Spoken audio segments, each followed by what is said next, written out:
Barbados is set to become the first sovereign nation to have an embassy in the metaverse. The Barbadian Ministry of Foreign Affairs and Foreign Trade signed an agreement on Sunday with Decentraland for their very first digital embassy. Now, we've spoken a lot on the show about metaverses, and I've brought up in the past the law and borders in the metaverse. And now we're seeing a country launch, I don't even know if launch is the right word, but launch an embassy in a metaverse.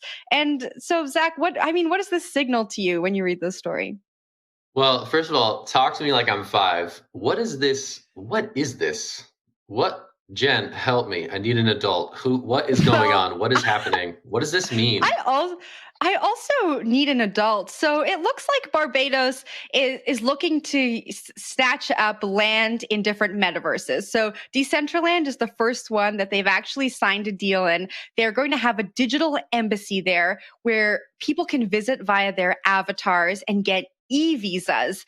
It's unclear what those e-visas will grant access to, but there is a quote here from the Barbados ambassador to the UAE. He said, embassies are the starting point to getting a visa to enter a country or visa-free travel. Can you imagine what that would look like virtually and where that e-visa could lead you to?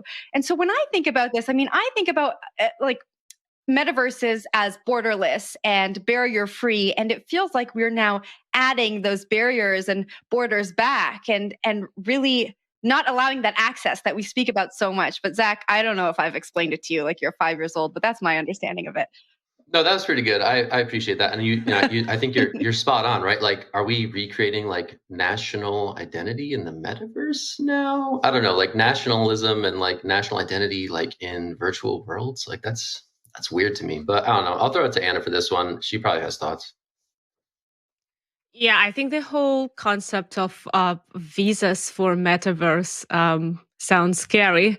And if you think that other nations might follow the suit and establish their presence in the metaverse, and you would one day walk into this Decentraland and be like, oh, this is Chinese territory and this is, Chilean territory. And this I maybe avoid because this country denied me an actual visa one day. And now, maybe I'm not a persona non grata in a Decentraland version of it. But in a sense of nice, cool PR, good for Barbados, I guess. It's interesting to see them thinking about this at the national level. I mean, to their credit, they're trying to get ahead of this thing. But yeah, super interesting to see how nation states are going to interact with the metaverse. I wasn't expecting to see that so soon. So for Barbados to get out on the bleeding edge here, hats off. Will, all yours. But I was going to think, just based on Anna's statement, that it's funny how nations are thinking of this in the same way that nations think of themselves, like geopolitically here.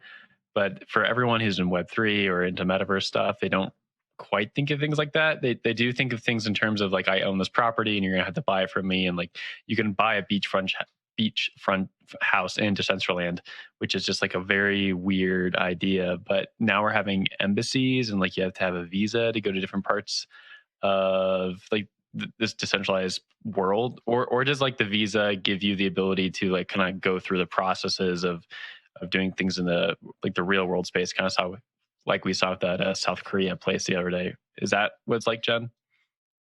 It's unclear what's going to happen. When I read the story, it felt like the e-visa was possibly going to just give you access to Barbados in the metaverse, different aspects of Barbados. Maybe you could go on a digital tour. That wasn't said in the story, but that was my impression of it. If the e-visa gave physical access to different aspects of Barbados, I think that would make more sense to me, but I guess we'll see how this plays out. They only signed the contract yesterday with Decentraland.